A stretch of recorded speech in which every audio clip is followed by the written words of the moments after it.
Hi, everyone. Welcome to the Mind Your Business show. Today's guest, Brandy-Miller, helps entrepreneurs, sort through all those beliefs and thoughts that hold them back, transforming those negatives into positive, powerful messages that can save lives, change the world, and make them money all at the same time. And speaking of money, Brandy also helps entrepreneurs understand what money really is, a metric for how much someone trusts you to deliver a desired result. This allows you to step away from your negative associations with money, like wanting to make money is somehow greedy or evil or selfish, and instead figure out what you're going to do to deliver to your clients and customers the best thing possible, the best results possible, and how you can become the most trustworthy and therefore most money-worthy person on the planet to deliver that result. Brandy also specializes in helping people get the thoughts out of their heads and onto paper by helping them write books, both fiction and nonfiction. And so we're going to talk about all of that today. Brandy, welcome to Mind Your Business. Oh, thank you for having me. It's such a pleasure to be here. We were chatting for quite a while over Facebook, and she just had so much good information to share that I just felt really selfish keeping it all to myself. So I'm like, just stop. We need to turn this into an interview. So she is going to be guest number 2 on episode 2. So exciting. So I start out every interview with the same question, and it's inspired by a podcast that I really love from Elizabeth Bialto. And she always asks, what's your favorite part of being a woman? But my question for you is, what is your favorite part about being an entrepreneur? My favorite part about being an entrepreneur is that the level of impact you can have on the world isn't limited by somebody else. It's only limited by you. Nice. You get to decide how big an impact you want to have on the world. That's a really powerful thing, because when you work for somebody else, it's all about their agenda. No, I love that. Right. You're living, when you're working for somebody else, you're pouring your life into fulfilling their dream. Yeah.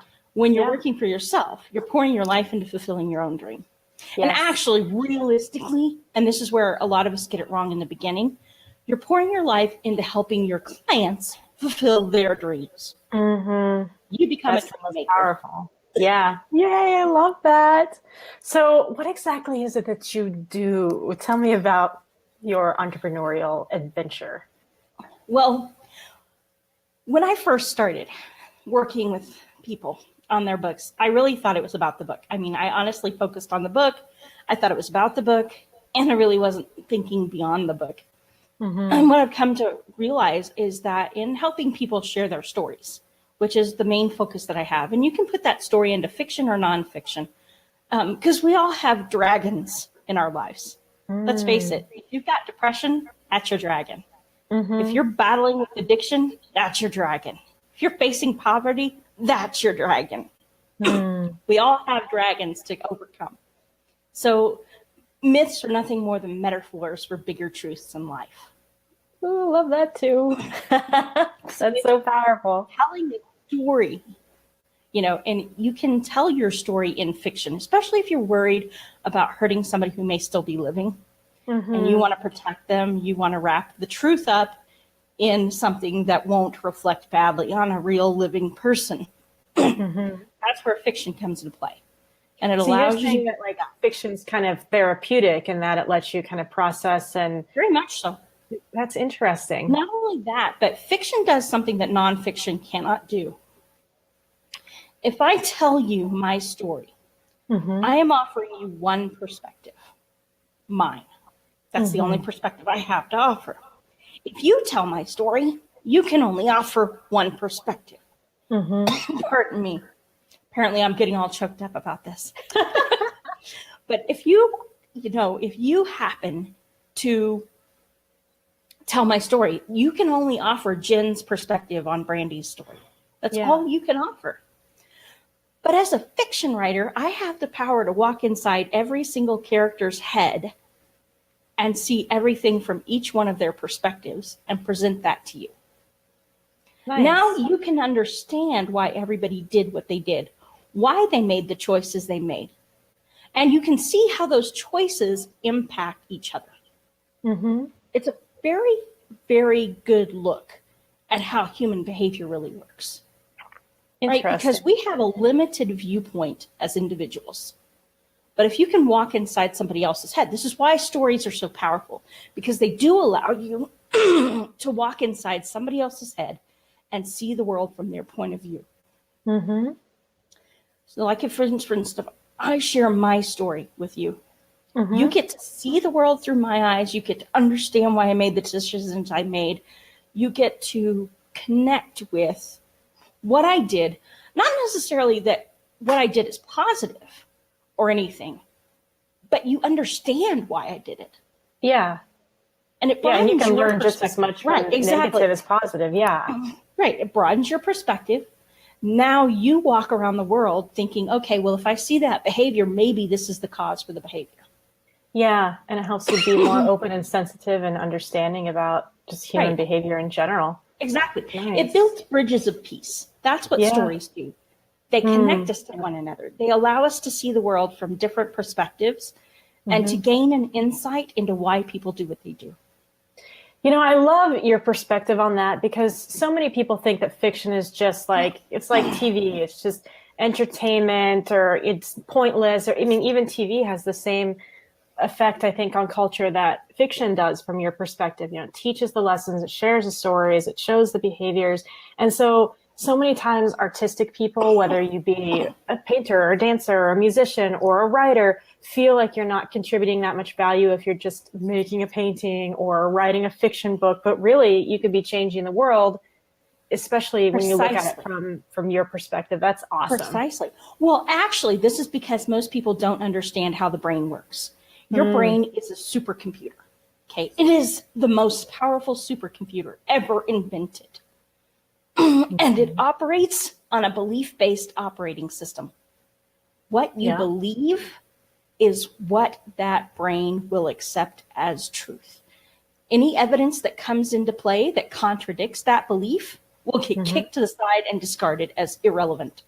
The brain will not even process it. It will refuse because it sees it as a threat to your survival. So there are only two ways to bypass the operating system. The first is through a chain of experiences that have strong emotional impact. You have to have a lot of those experiences, though, in order to bypass a belief. Okay. It has to be a cumulative effect. The first few will cause cognitive dissonance where the brain says, wait a minute, I believe this, but the evidence says this. I don't know how to match that up. Okay, it's kind of like you're trying to install Macintosh software on a Windows operating system. You're not going to get very far. Okay. Well, when the experiences start accumulating, it's like somebody has slipped a piece of code into that programming that allows you to suddenly start receiving the message, but then it's still not, it's like, whoa, no, this is too different from what I'm used to. I don't know how to process this. I don't know how to handle this. But eventually over time, if there's enough of those chain of experiences, the brain will reevaluate and it will adapt to the new belief. Or very quickly and very easily, you can read a story. Walk through somebody else's experiences. You can have 50 to 100 different experiences that connect with you emotionally in the space of a 2.5-hour time period and change your belief system like that.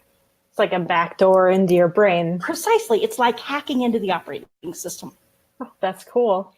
And that is why it is really, really, really important to be very careful what you're putting into that brain. Because you can be absorbing those beliefs without even realizing it. Yeah, for sure. Here's one. Here's a story that will probably change your life for sure. Okay. What do you think a zero is? A zero is? It's the absence of something. Is it? Are you sure about that? I think I must be wrong with that tone of voice. Okay. Here's how important a zero is. Zero is so important that without it, you wouldn't have this computer. You wouldn't have this software. You wouldn't be able to have a plane fly you somewhere.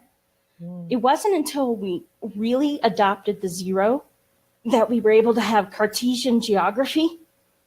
Rene Descartes and Cartesian geography. I'm sure you studied that in high school. You may think it's totally irrelevant, but it's not. It's relevant to everything you do in your life. That zero was the beginning of that. And with that, we were able to unlock all the higher mathematics, algebra, trigonometry, geometry, everything came from zero. All right, True. What is a zero? It is when a negative and a positive connect together so closely that they cannot be divided. So inside of zero are all the possibilities. All possible numbers exist inside of zero. Okay. So it's like the moment before you choose the path. It's the perfection of possibility. I like that. So, before, when you thought it was the absence of something and somebody walked along and said, hey, Jen, you're a zero. What would you have thought? Would you have felt good about that? Negative. No. Yeah, you would have been insulted, right? You'd been like, hey, wait a minute, I'm not a zero. What do you mean I'm a zero? Yeah. Okay, now somebody calls you a zero. What do you think? Thank you. Exactly. Okay, so it's not what we believe. It's not what something is that impacts how we feel. It is what we believe that means. Sure. Our belief system transforms the meaning. Okay, the belief fuels the meaning fuels the feeling fuels the behavior, and the behavior fuels the outcome. Well, I think that that's a really great segue into the conversations that we were having about money and just your perspectives on that, which was one of the main things. I'm like, people have to hear this. So talk to me about money and how beliefs about that are kind of messed up culturally and what we can do to change that. Well, right now we have a lot of stories that are being told about money. Okay, if you want money, you're greedy. If you want more money, you're definitely greedy. Okay. We have the belief that money is time. We have the belief that money is power. We have the belief that money is to blame for the problems, that money is the root of all evil, which actually scripture didn't say that at all.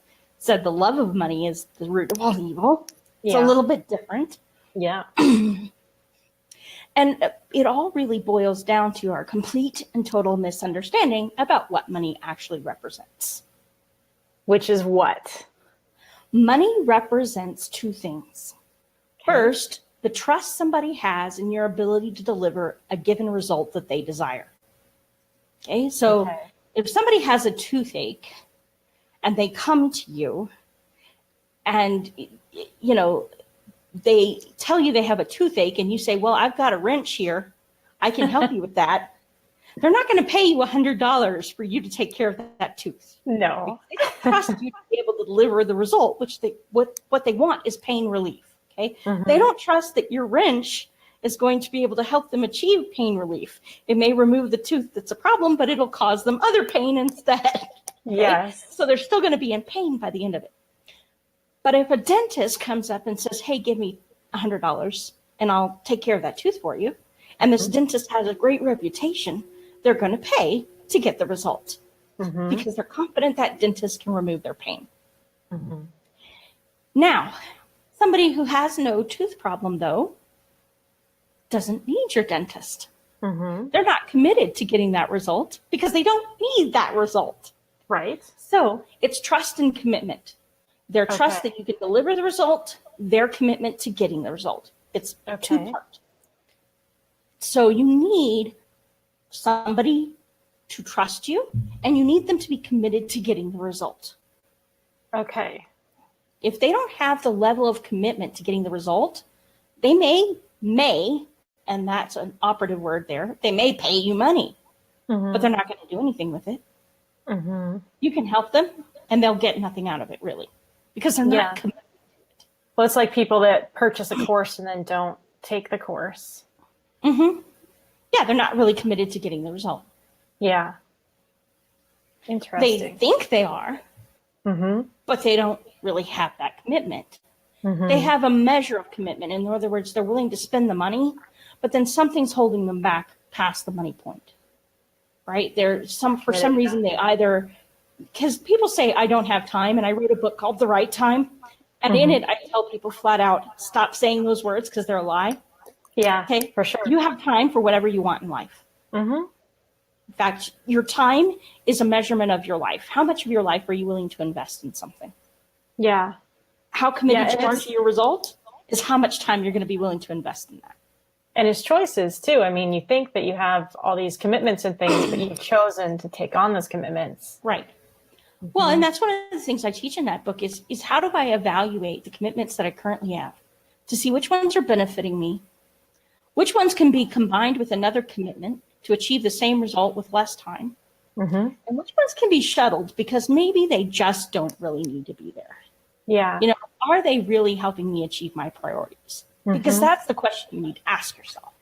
Where you're investing your money and your time should be a reflection of your highest priority. Yes.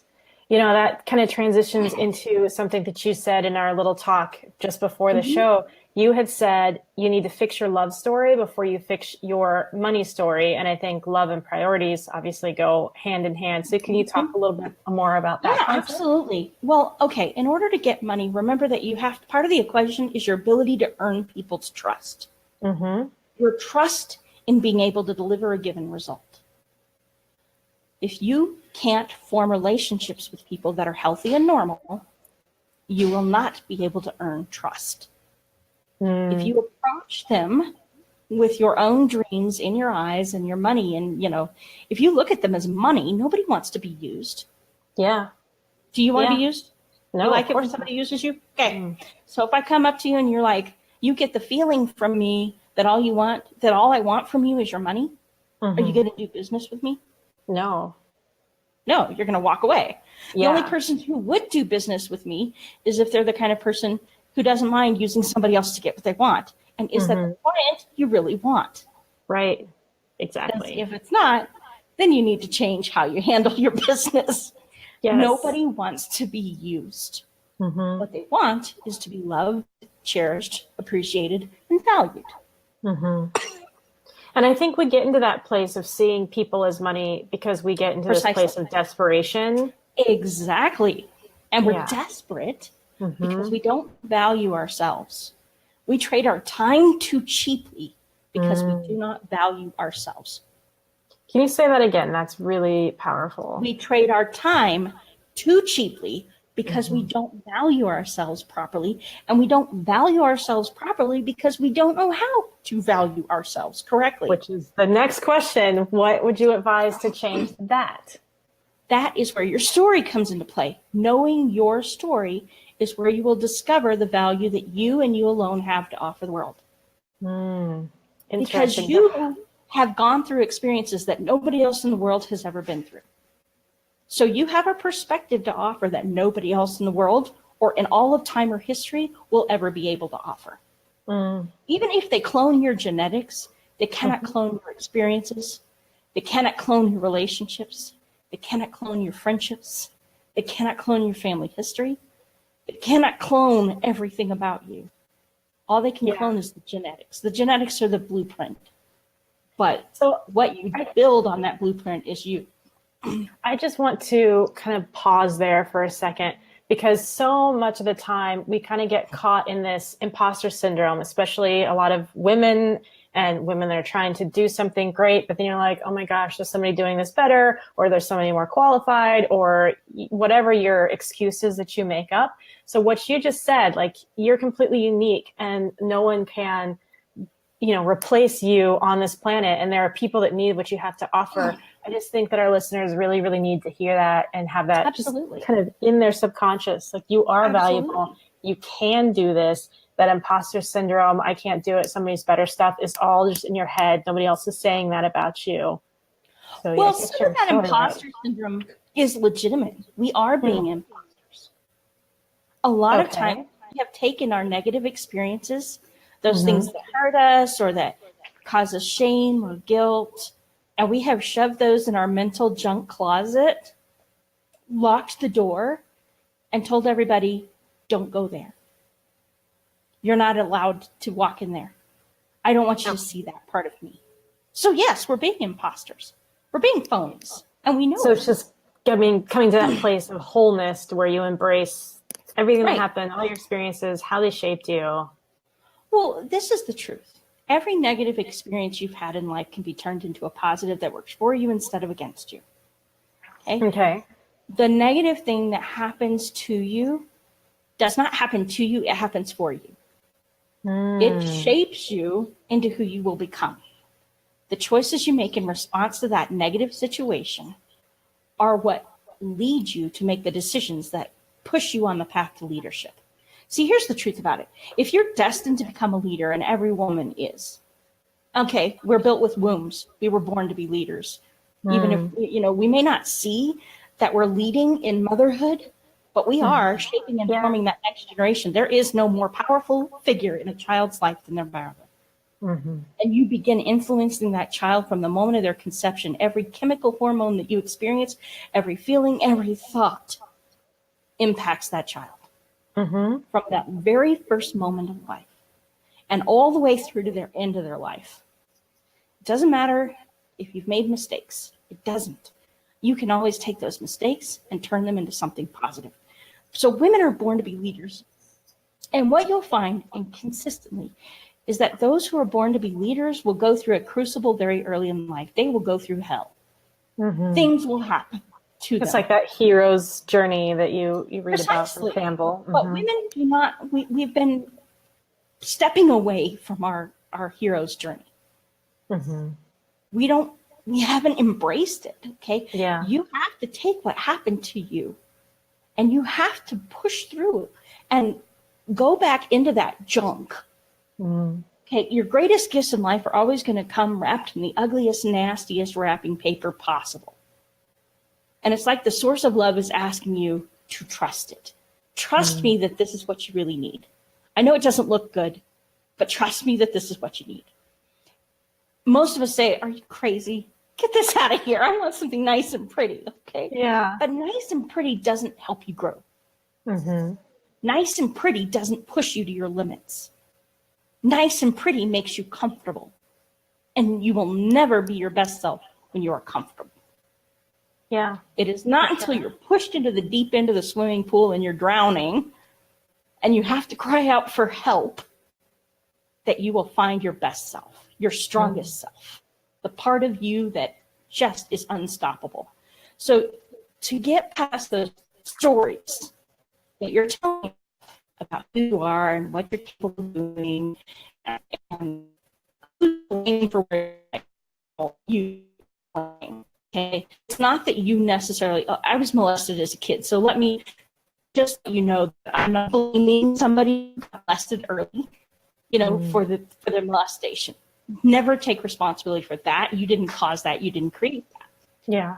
But say to yourself, okay, I got into this situation. It was a really bad situation.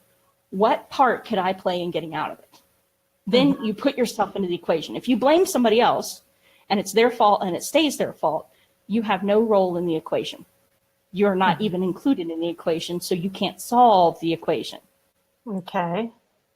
You have to put yourself into the equation. Then you become one of the variables in the solution. That's a math term, think about algebra, right? Okay. Yeah. If it's x plus y equals z, and you're not x, y, or z, you aren't part of the solution. Don't belong there. Yeah. Okay. But if x, y, a, and z, and you are a, then you have every power in the world to solve that equation. Because you are now impactful. Women need to understand you are impactful. You are built in with impact power. You just have to go back into those stories and re-sort through them from the position where you are now. As a 4-year-old kid, when my father left, I didn't understand why he left. I didn't understand why my parents divorced. I didn't understand any of that stuff. So I wrote myself a story. And at that point in time, the story was my father left because I'm not lovable. Right. Because if he really loved me, if I was really lovable, he wouldn't have been able to leave me. Yeah. Right? How lovable could you be if the man who loved you more than anything just up and left? Yeah. So I wrote that story. And for the next 36 years, that story dictated my career decisions, my housing decisions, my business decisions, my relationship decisions, and my money decisions. Now, what sane person would put a 4-year-old child in charge of those things? Right. Nobody would do that. Okay. Yeah. Nobody's going to hire a 4-year-old to be the CEO of their company. But I did. Not intentionally, but because that 4-year-old child was writing that story about my love, about my ability to be loved. And so every bit of evidence that was coming my way that suggested that I might be lovable, that 4-year-old child was rejecting. Nope, can't be true, can't be true, can't be true. So instead, I was ending up with broken relationships, broken commitments. I couldn't commit to anything because I was afraid that if somebody found out that I was who I really was, they wouldn't love me anymore. It took me until I was 32, and I'd been married already for almost 11 years to realize that I was perfectly comfortable being naked physically with my husband, but I had never been emotionally naked with him. Wow. Talk about 11 years of lying to your spouse about who you are. Talk about inauthenticity. There's some class act inauthenticity. Well, how can you expect a relationship to survive if you don't trust your spouse enough to be honest about who you are? That's not fair to them. No. You know, and then are you still with your partner? Oh yeah. Yeah, we worked through that. That's awesome that you were able to do that. You know, we worked through that. It was a choice both of us made. It wasn't me. You know, he also was equally committed to our relationship and to working through it no matter what happened. And without both sides being equally committed, you won't have that relationship last. Yeah, for sure. So, you know, it's not always in your control. Once you realize that you've been dishonest to people about yourself and you choose to start stepping out in honesty, not everybody's going to choose to stick with you. Right. Because a lot of them are going to feel betrayed. You've been putting up this front about who you are, and now you're revealing the truth, so they're going to feel lied to, and they're going to feel betrayed. Some people won't be able to forget that. Some people won't be able to get past it, but you have to realize that that's their issue. Yeah. That they have to deal with. Yeah. Well, and you can't, once you come to that realization, you can't move forward in a better direction in your life until you're just like, you know, screw it. It's time to be honest. This is who I am. This is what I'm about. And because you're the only one that's walking your path. Like they're walking with you, but you have to take your steps. Yeah, you have to look yourself in the mirror. Yeah, exactly. You have to get comfortable with you. And the truth is, as long as you believe that you're not lovable, you're going to push away everything good that comes to you because it's evidence that you're lovable. Yeah.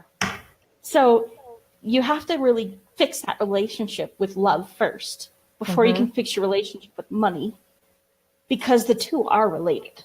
Yeah. So really quick before we move on, do you have any quick tips of how somebody would deal with that, their story, and get to that place of where they can see themselves for who they are? Walk back into that story. Write it out exactly the way you remember it happening first.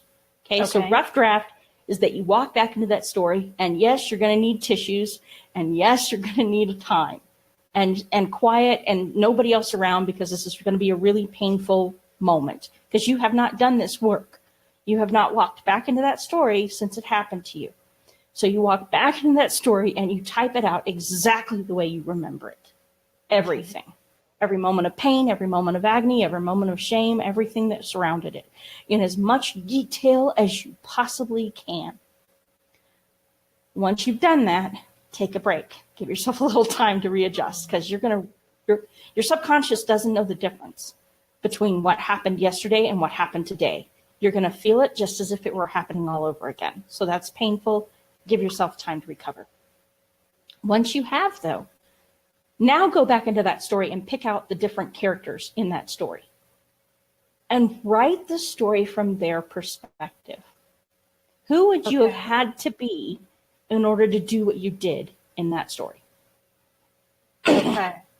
So like, for instance, my stepfather who molested me, right? When I sat down and rewrote that story, first thing I did was, wow, how broken would you have to be to start molesting a 4-year-old child? Yeah. How messed up in the head would you need to be to do that?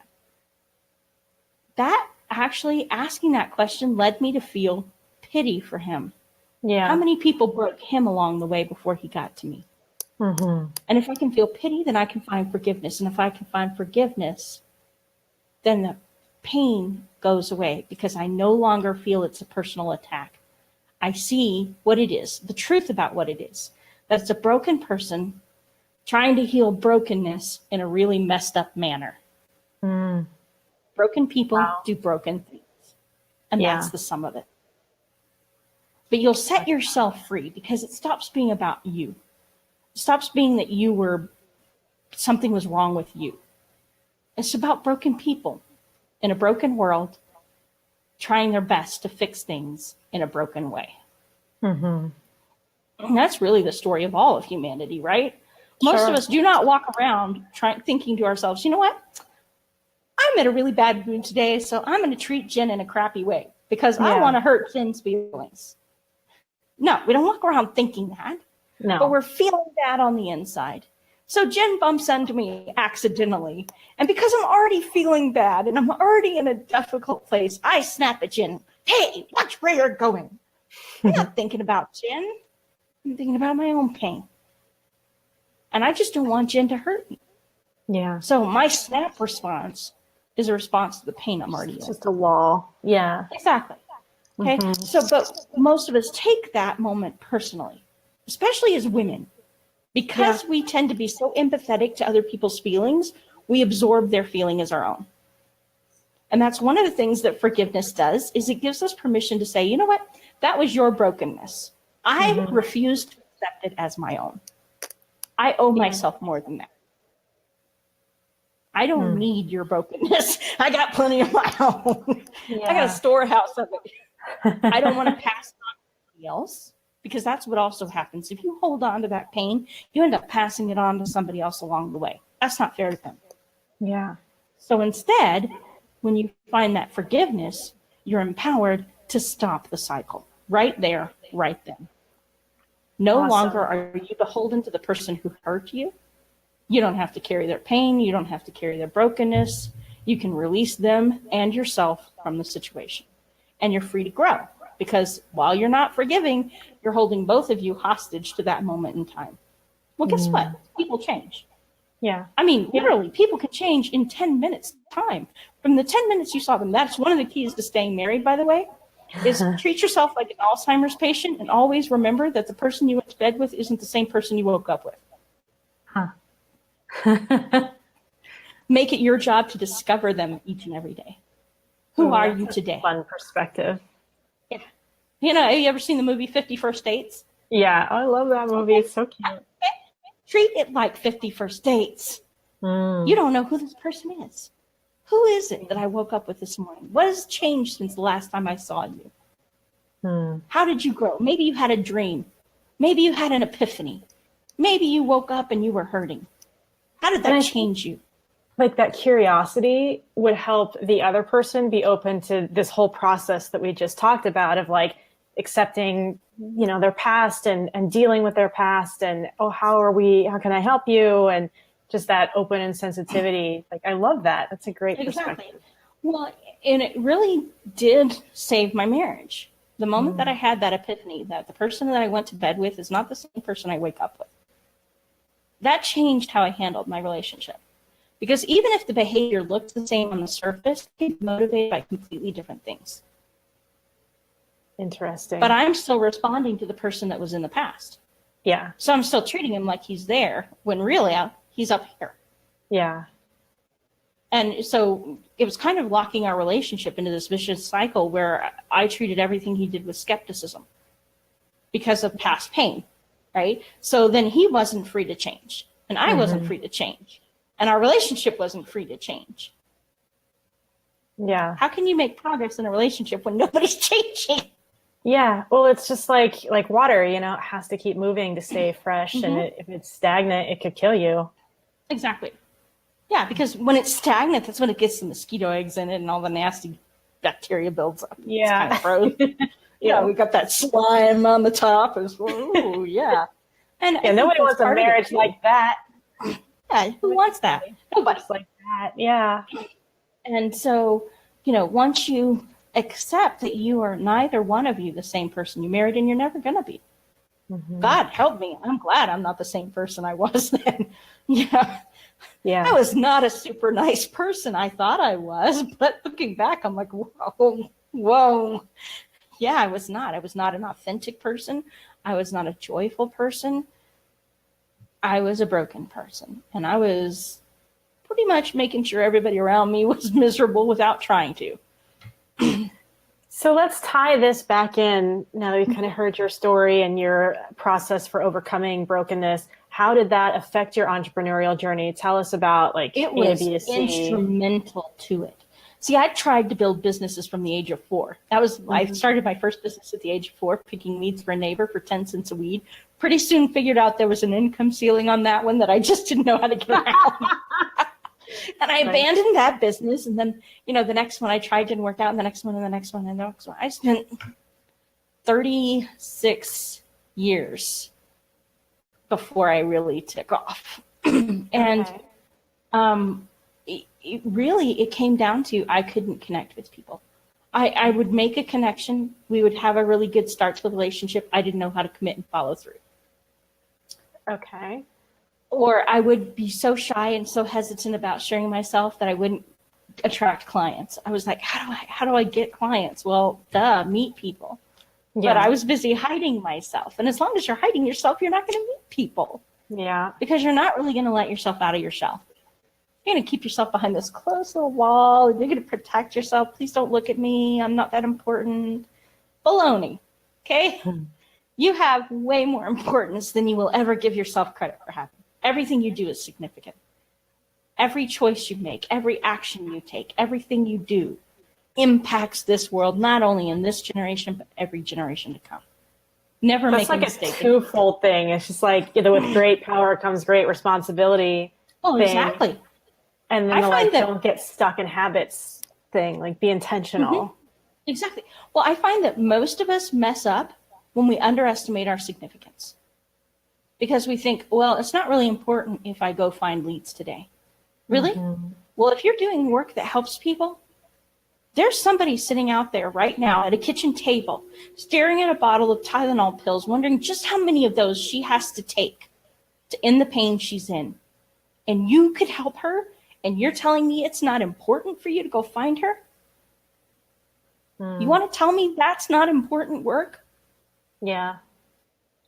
Yeah, I was in a band for a really long time, and we were younger then, and we would play for younger kids. And I had somebody come up to us once, and they're like, "I didn't commit suicide because of this song you wrote that was on a CD. It's not like we played it live and then they made the decision. It was like past work that we had done that influenced this person's behavior. So you might not even see the direct result of your work when you're doing it." But if you're walking down the path that you're supposed to be walking on and doing your job in life, then those results are going to keep coming even from past work. Exactly. What you do matters, not just for today, but every generation that follows. If you ever get to the point where you think, I'm just one person, I can't make a big difference, let me tell you a story that will set you straight. Okay? Mm-hmm. There was a young boy, about 17, 18 years old, and he was pretty good in art, and he had an aspiration of going to the greatest art school in the world, which at the time was in Vienna. So he puts together his portfolio, and he sends it over, and he has high hopes that they're going to say yes. Well, what happens is the art director, maybe he was having a crappy day. Maybe he just, somebody spilt his coffee that day. Who knows? But he types back a letter to the young man and tells him essentially that he has no talent, he shouldn't quit his day job, and in fact should find another line of work to pursue. Ouch.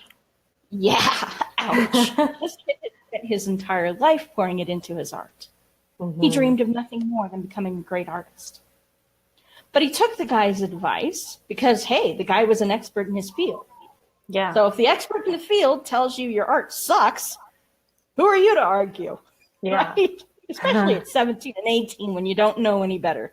And you don't realize that experts half the time don't know what to talk about either. Yeah. And so, at any rate, so he takes that guy's advice and he sets off and he goes into politics instead. And he rises through the ranks because he's a very charismatic young man. He rises through the ranks fairly quickly. In fact, ends up taking over the party that he joined. That party was the Nazi Socialist Party. You know him as Adolf Hitler. Mm-hmm. Can you imagine the level of guilt that belongs to that art director? Okay, if he had just said yes, we could have saved 6 million Jews and an entire planet, a world war. Yeah. That's how important your one interaction can be. No Do not pressure. ever underestimate the power of you. Okay. Yeah. Never, ever underestimate what one person can do. Mm-hmm. One person was Martin Luther King Jr. One person was Rosalie Parks, who was just tired. She didn't want to get up. Yeah. I mean, imagine just deciding, you know what? No, I'm not going to get up. I'm going to stay on the bus seat that I got because I am tired. Yeah.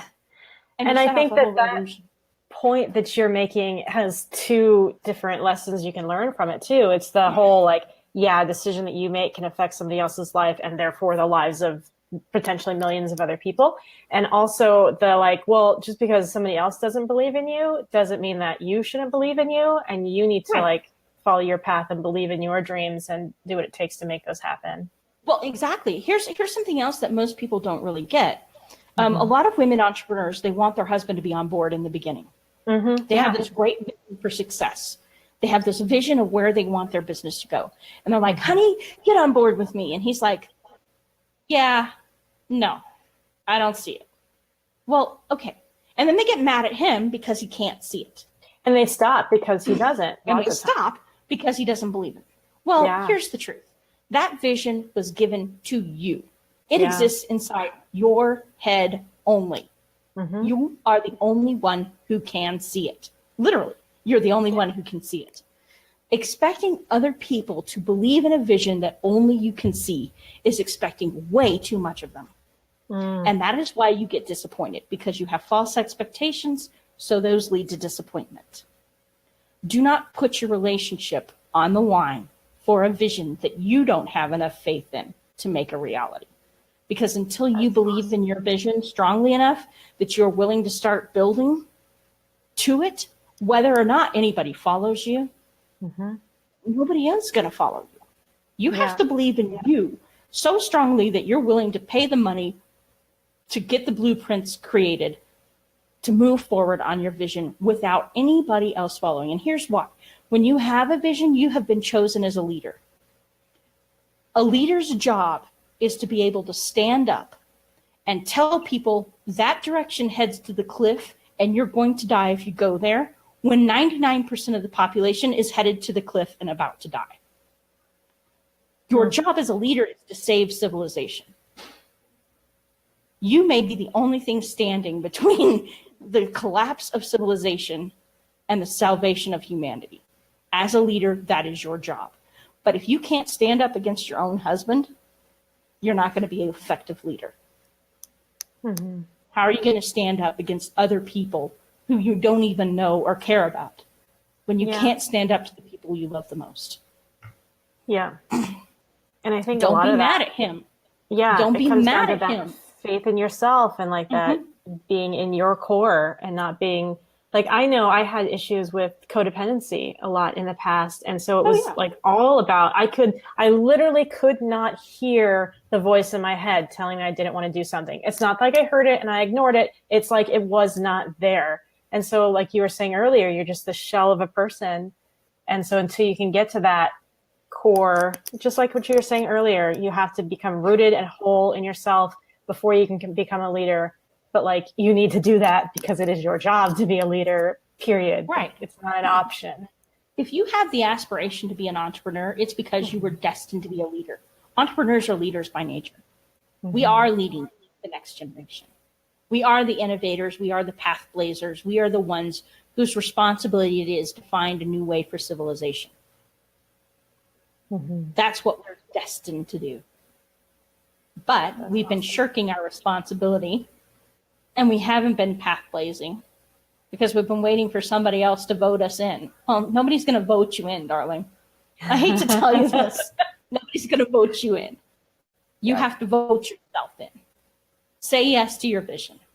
And no matter how big it is, no matter how scary it is, say yes to the vision. It was given to you for a reason. Trust that you have what it takes. Even if it scares the bejesus out of you, and it should. If your vision is big enough, it should terrify you. Mm-hmm. because that's when you'll grow. You have to grow into that vision. Yeah, it's not supposed to be easy. No. Yeah. It's like parenting isn't easy, okay? The first day you discover that you're going to be a parent, it's like, whoa, this is real, okay? This is real and this is happening, and whoa, I'm not ready for this. And you never are. No, you're never going to be. That's the biggest joke on the planet. Still not ready.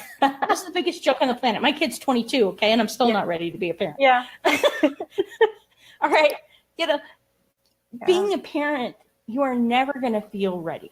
You are never going to feel like you have enough. You are never going to have enough money, enough time, enough whatever. There will always be a reason why you can say no. But if you will have the courage and the faith in yourself to step up and say, okay, this baby was given to me for a reason. I can do this. Maybe not on my own, but I can do this. Reach out. Reach out for supportive people, obviously. But your business is like a baby. Okay, it was given to you for a reason. That idea was given to you for a reason. That vision is your conception. And you are destined to parent it into the world, to rear it up, to raise it up, and to make sure it goes out and does something. Yes. But it is going to scare you in the beginning. But I promise you, if you will stick with it and follow faithfully and keep building, even when nobody else believes in you at first, you will reach this tipping point where your spouse will say, okay, I see it too now. Yeah. And he'll join and be on board with you. And then you can be true partners. Yes. Would it be nice if he starts off supporting you? Sure, it would. But in a sense, I almost think that those people who have the automatically supportive spouse miss out on that moment of needing to claim their own greatness. Yeah. Because if you can't stand against your spouse, you will never be able to stand against people you don't even know. Yeah. Well, I think a little bit of it, even in the parenting and the entrepreneurship, everything is a little bit of fake it till you make it. Like, okay, I'm stepping into the role of I'm an entrepreneur, I'm a business owner, and you might not feel like it. Like I know sometimes feelings are going to be very deceptive. Feel young. Feelings are always deceptive. Okay, feelings can only tell you. The only thing they can point you to is what you're thinking about yourself. Okay, that's what a feeling does. It points to things that you've observed. Like if you're angry, it's because you've spotted an injustice. It doesn't point to the cause of the injustice. Initially, there was a point in time where I was mad at my husband because he wasn't giving me what I wanted, in our marriage. And I was really angry with him. And I sat down and I thought about it and I realized, oh my gosh, I'm angry at the wrong person. I was not expressing my needs to him. Therefore, he was not able to meet those needs because he didn't even know they existed. Yeah. The person who was being unfair was not my husband. Yeah. The person who was being unfair was me.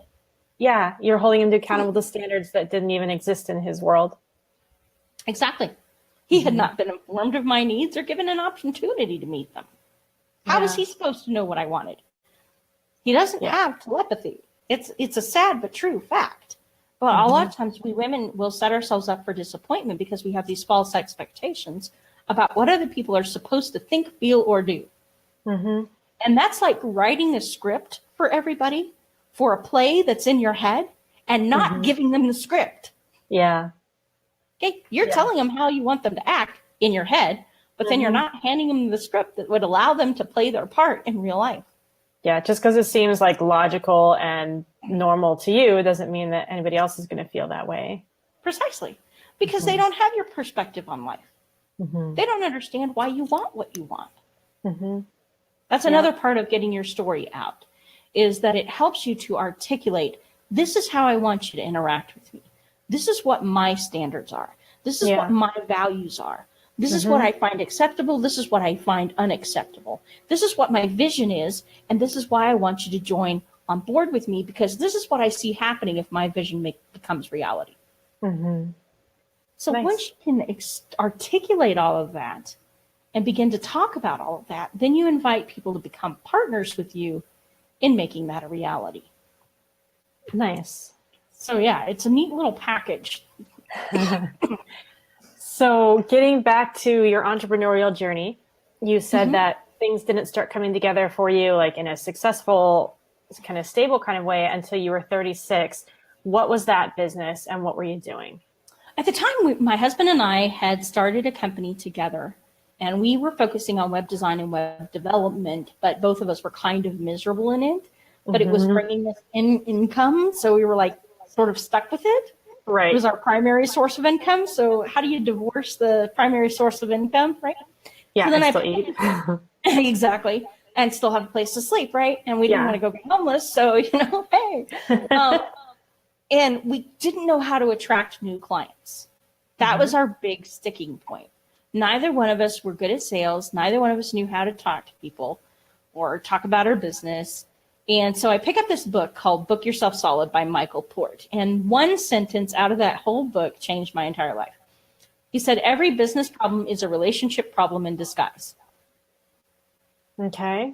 And I was like, whoa. And I thought about it, right? I had been backing off from making commitments. Well, if you can't make commitments, nobody's going to trust you. Yeah. If you can't follow up on commitments, nobody's going to trust you. Nobody's going to come back, right? They might trust you initially, but they're not going to come back for business. Right. 80% of your effort is spent getting that initial client, but 80% of your business comes from repeat clients. If you're constantly chasing tail, you're actually never getting to the point where you're really profitable. Yeah. Yeah. Most people focus most of their energy on getting that initial client, and they don't go back and work their existing client base who already have trust in you. So what did you do once you read the book then? So you realized you had a relationship problem in your life, I realized and in your that business. And actually, it's funny, but what happened after that point was that I began really focusing on where was our relationship broken? Where was I? Relationship with your husband and your personal my spouse initially, and with, I began kind of asking God. I made him my mentor because, he's the ultimate relationship expert, so why not? And he's free. It's nice. There you go. You can always have a conversation with God, and you just need to be prepared because he's a pretty straight up dude. He's not going to sugarcoat it. So, I would go on walks and talks and ask him, why am I having this relationship struggle? And what I started to realize was that the people that were in my life were all mirrors. And every single one of them was reflecting an important truth that I needed to learn about me. Either this was somebody who had made a decision that could take me on a different direction if I made that same decision, or they were stuck in a past problem that I'd already overcome and they needed my help, or they were doing something that I used to do and had overcome and I find irritating now. Yeah. So for example, at one point in time, I was really upset with my mother. She and I had gotten into it, and I went on a walk, and her last words to me before we ended the conversation was, you should be more mature. You should be the mature one in this relationship. I'm like, what the heck is that all about?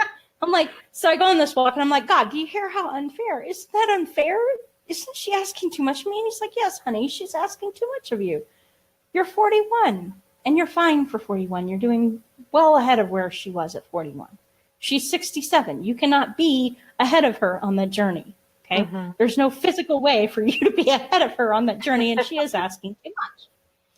And just as I was about to breathe that sigh of relief and pat myself on the back, he looked at me and he said, okay, now see what you've been doing. See what your mother's been doing to you. And I said, yeah, you've been doing that same thing to your husband. Knock it off. I'm like, burn. Exactly. What I had wanted for my husband to be where I was on my faith journey, but he was a relatively recent convert. And so I was pushing him ahead on the journey where he wasn't ready to go yet. And because of that, he was so afraid of disappointing me that he was frozen where he was at. He couldn't move because he was too afraid that if he did, whatever he did was going to be the wrong thing. Yeah. So I was actually impeding his progress. Yeah. Right? Because I had these expectations, and they were putting a lot of weight on his shoulders and causing a lot of fear for him. So once I relaxed. So got you stuck in your business too then? Yeah. I mean, absolutely. Because when you're putting expectations on your client's shoulders too, think about it. you're expecting a lot from yourself. You're expecting a lot from them. Well, anytime you have those expectations, you're setting yourself and them up for failure. Mm-hmm. You need to have good expectations, right? We're going to finish this project together. Mm-hmm. We're going to do this. That's an expectation that you know can be fulfilled. If you work with me, I'm going to get you the result. That's a reasonable expectation because it has, it's based in the truth. Mm-hmm. So there's a difference between false expectations and realistic expectations. False expectations are set too high, and they're not really based in reality. Mm-hmm. If I expect you to be able to do what a dolphin does, Jen, mm-hmm. you're going to fail every time. Oh, and you're going to feel like a failure. Yeah, you're going to feel like a failure, though. You can't hold your breath underwater for 25 minutes. Mm-hmm. If I expect you to, I'm going to kill you. Right. Yeah. False expectations are not based in truth. So how did you use that knowledge that you're gaining at this point in your life, thanks to that book and these realizations you're having, to transition this business that you hated? How did that change into a business you loved? I got the courage to drop the business part we hated. Okay. I don't do that. I can set you up a website. And actually, you know, that experience is now valuable because I can offer that to an author, right? If you want mm-hmm. a website, I can do that for you. Right. It's not my favorite thing, but I also know who to hire, right? Because mm-hmm. I know what expectations are reasonable and which aren't. I like that. I have learned valuable things from having that experience, but I don't want to do that work. And that's part of what I also learned was I don't want to do that work. That doesn't bring joy to me. So what does bring you joy? My joy is in helping people find their stories and share them. Awesome. And when I do what brings me joy, mm-hmm. not only do I benefit from it more, but the people I work with do too.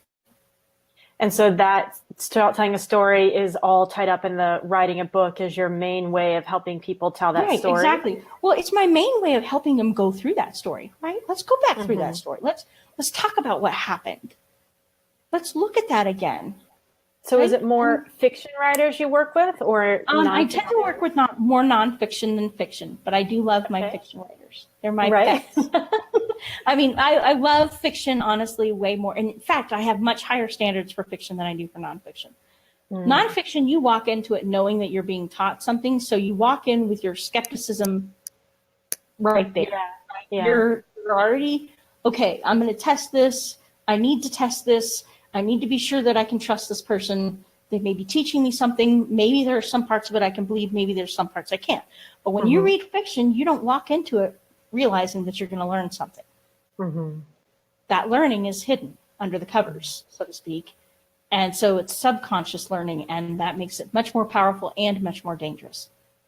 Okay, cool. Because if I plant a belief in your brain that isn't based on reality, I set you up for those false expectations and those disappointments. Right. So when you're helping people write these fiction books that are high standard or even the nonfiction books, do you have a particular process that you walk them through? Yes, I start because the hardest thing for an author to understand is that if you don't know who your target audience is, you can't sell a book. You're spaghetti writing at that point. You ever stuck spaghetti to the wall to see if it sticks, and that's how you know it's done right? Okay, well, that's what a lot of authors do. They write the book for themselves, which is fine and great, but they have no idea who their audience is or why their audience needs that book. So from the beginning, I have them focus. Who is it that you want reading this book at the end of the day? Who's going to be that first person in your book signing line? The one that would camp out, until the wee hours of the morning, just to be sure they got your first copy. Yeah. Then what message do you want them to receive? What is it that you want them, by the end of the book, what is it you want to change for them? What results are they going to get out of reading that book? Because if you don't know the results, you can't then connect to your audience, their need, right? So you need to figure out a need that they have, that your message, your book is going to connect. And so, for instance, yesterday I was talking to a lady, and she's got this book, and it's about, you'll appreciate this, about a guy who's in an 80s metal band, and, he's doing okay, and he finds this Ibanez guitar at an antique shop, and the shopkeeper warns him that it's cursed, But because he wants fame and he wants fortune and he wants all this other stuff, he's like, And no, it's an Ibanez. Let's be honest. It's an Ibanez. You have to have it. Exactly. So those are hot guitars. Money to get it.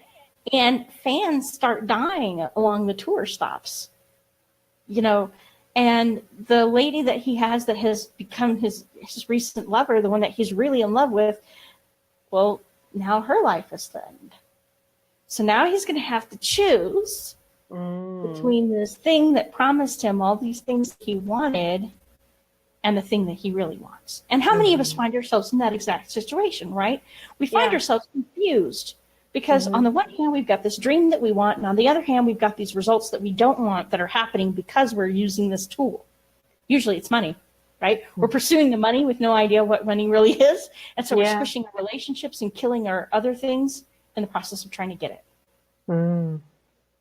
So in her book, the result of the book is to bring them clarity and encouragement to choose the right path, and, you know, to overcome their fear of who they'll be without that instrument. Okay, cool. So, you know, if you can package that and sell the result that they're going to get as a result of reading, then you can also then go back and target which organizations help my ideal audience get those results. And then you can partner together because you can explain to the organization how the two of you have something to offer this audience. Nice. So that helps you with the whole marketing once you've got the book done. And, nice. Well, and see, to make it to the bestseller list, you have to sell at least 10,000 copies in a single week of your book. Wow. So you need to be prepared to have lots of organizations with many members. So you need to know who those organizations are. Like, I mean, it's actually not that hard, right? I have a book that's designed for art teachers, really, to help encourage kids to push past their current challenges in their art and keep going to the point where they actually get good.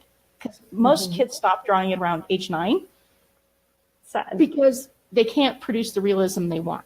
So this book is showing them, okay, if you will push past age 9, yes, at age 9, your drawing may look kind of crappy, but if you keep going, you're going to get better. Yeah. Right? So if I try to sell it to individual art teachers, that's a lot of effort. It's a lot of work. One art teacher at a time. But if I target school districts, I have a much better chance of selling lots of copies. You know, so or PTA organizations even, right, who may have art programs that they want to promote. So anytime you can think of who's serving my ideal audience and target the people who serve those people and partner together with them, you'll reach more demographic. Yeah. Well, it kind of comes back to what you talked about at the very beginning about relationships. It's like being intentional about your relationships. You have to be present in those. So finding the right relationships so your promotions will be, you know, genuine and useful to everybody involved. It's not so one-sided. Exactly. Well, and it goes back to relationships too, because, okay, let's face it. There was a joke when I was in high school, which is really tacky, but it's true. All right, take it easy, or if it's easy, take it to prom. Okay, you don't want to be the girl that's easy. You don't want to sell to everybody. Okay, Right. Everybody is not a good target audience. Because if everybody's willing to buy, they're not going to value you very much. Yeah. Nobody wants somebody who's been passed around to everybody. But if you're selective, targeted, focused, I don't want everybody to be my date. Right. I want this one kind of person to be my date. Yeah, the dude at the front of the line. Treat your ideal audience as if they were somebody you would want. Gosh, think about who you would want to hang out with. I mean, come on. Don't set yourself up to be in business with people you couldn't stand to be in business with. Because that's just going to lead to misery. Right, and you're going to be with them more than you're going to be with your friends or your family. If you couldn't stand your fan base that you're building, okay, the wrong market. Don't build a fan base. It's not worth the effort. Yeah. Because you are going to have to work. And if those aren't the people you want hanging around at your table, don't build the base. Yeah. Well, and eventually they're going to find out too. Like, you know, people get the vibe that they're not wanted or they're not priority or whatever. Right, exactly. Or that you're embarrassed or ashamed of them. So, you know, if it's not something you would take home to mom, don't hook up with them. Okay. Yeah. Yeah. Don't treat them like a back door. All right. Oh, sure. I'll take your money, but I really don't want to discuss this relationship with anybody else. Yeah. Don't tell anyone you heard it from me. Exactly. I'm going to date you, but I don't want to see you during the daylight hours. That's not a good, healthy relationship. Yeah. Right? You want somebody that you're excited to work with, that anytime they pick up the phone, you are happy to hear from them. Yeah. Well, and that's scary to think of for a lot of, entrepreneurs in general, is we're so afraid to niche.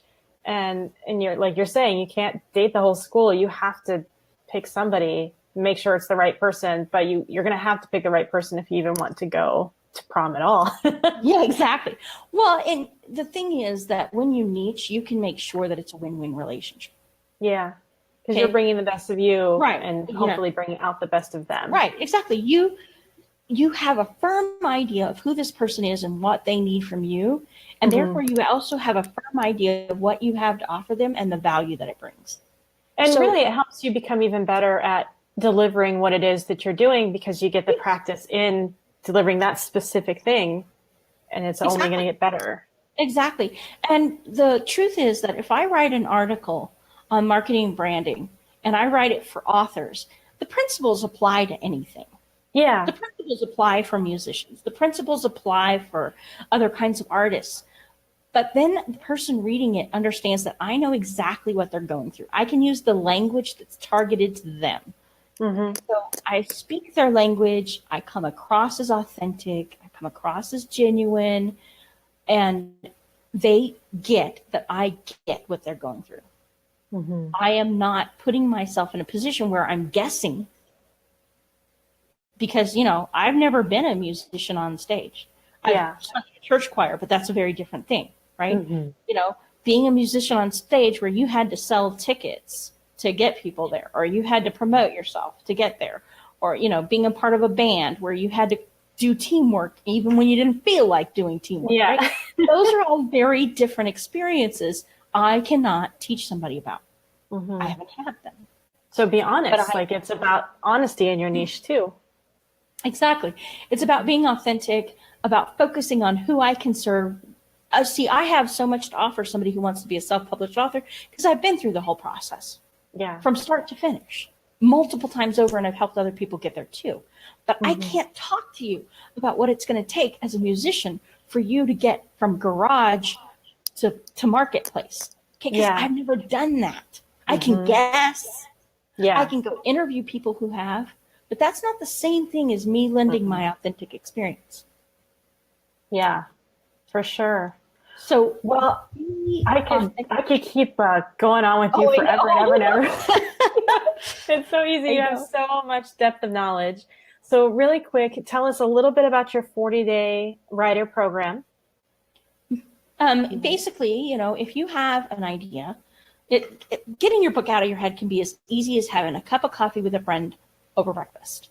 I usually, what I like to do is meet with the person over something like Be Live or Zoom, interview them about their life, get their story out of them. That way it's cozy and it's comfortable for the both of us. And we can record it and then transcribe it, and then it becomes a book. Boom, it's done. Nice. Writing your book doesn't have to be hard. Most people think it does because we hear writers all the time talk about, it took me decades to write this book, or it's nice to have an excuse for not acting. Right. But a lot of times what really stops us is that we're not necessarily committed to the characters. Maybe we're not committed to the story. Maybe we don't really see the need for it. Maybe we're not really confident about what we're writing. So, it kind of gets that black shelf treatment. Yeah. But when it's your story, though, just know that just like with any fiction book, you fall in love with that main character. You do see their faults. You do see their flaws. You do see the mistakes they made. You do see every action they took that hurt somebody else. So when you're writing your own story, don't be afraid to open up about those things and be honest about them, because just like we fall in love with that main character and we cry when they hurt and we, hate it when they stumble and fall, but we forgive them because we understand them. That's what's going to happen in your story too. The people who read it are going to cry with you. They're going to laugh with you when you do funny things. and they're going to empathize with your Yeah. journey. So don't be afraid to open up, because the Well, truth is, go if ahead. you can't be honest about who you are, where you are, exactly as you are, you can't be loved for those things. Yeah. Well, and I just want to kind of reiterate that people aren't looking for perfection. They're looking for realness. And so Yes. the more you can show them realness, and like you said, show those flaws, show up where you are, be honest with your experience and everything, and where your knowledge is coming from, just be who you are. I mean, you think about different famous YouTubers, or like even Gary Vee, like I don't know if I could hang out with him as an individual. It's just too turned up to 11 all the time. But that's what makes him so interesting to listen to, and you can learn from that. But if he was just trying to be normal like everyone else, he wouldn't be Gary Vee. Well, you know? normal is overrated. Yeah. Yeah. You have to I've be never honest. had a normal day in my life. So. Awesome. But yeah. Well, Jen, I really appreciate you having me on the show and the No, I love opportunity it to talk to too. your guest. So before you leave, Yes. what I'd like my guests to kind of offer to the listeners and viewers is your top 3 tips for somebody that's either thinking about getting into entrepreneurship or fairly early on in their journey. What are 3 tips you have for them? My first tip is get real with yourself. Know who you are, and what you have to offer. My second tip is get clear about who you want to work with. Crystal clear. I mean, you should be able to draw a picture if you had any artistic talent, right? Or, find a face that matches that person. Know what they do for a living, know where they live, know what their hobbies are, know, their marital status. Do they have any kids? Have a really clear picture of who that person is that you want to work with. And don't let money talk you out of a client. Okay. Don't let money tell you, don't let your fear tell you, well, if you're too picky, you're not going to have anybody come to you. The pickier you are, the more people will love you. Yeah. The more people will love you. Right. Exactly. Because you're not trying for everybody. You're trying for the people who need you most. And then get clear about your message. What is it you want to accomplish with the work that you do? Not just for you, not just to buy a house. Why do you want that house? What is it you really want? And then how is what you do going to change the world? Because if you can't ignite people's excitement about sharing your work because they see your vision, they're not going to get passionate about passing on the word. And you need that verbal word of mouth business. You need people on fire to talk about what you do and how incredible it is. Yeah. And if you can't get that, you won't get all those word of mouth referrals that are so priceless. So yeah, that's my advice to you. That kind of just sums it all up there. I love it. Thank you so much for sharing. It was supposed to be a podcast and a show about, writing a book turned into so much valuable content. There's so many nuggets that you shared today. I appreciate your expertise and your time, and I'd love to have you back on again sometime. Oh, absolutely. I'd love to be back on. So Awesome. Thank you again for having me. This has been a real joy. And, mind your business, right? Yeah, mind your business. Thank you so much. My pleasure. Bye.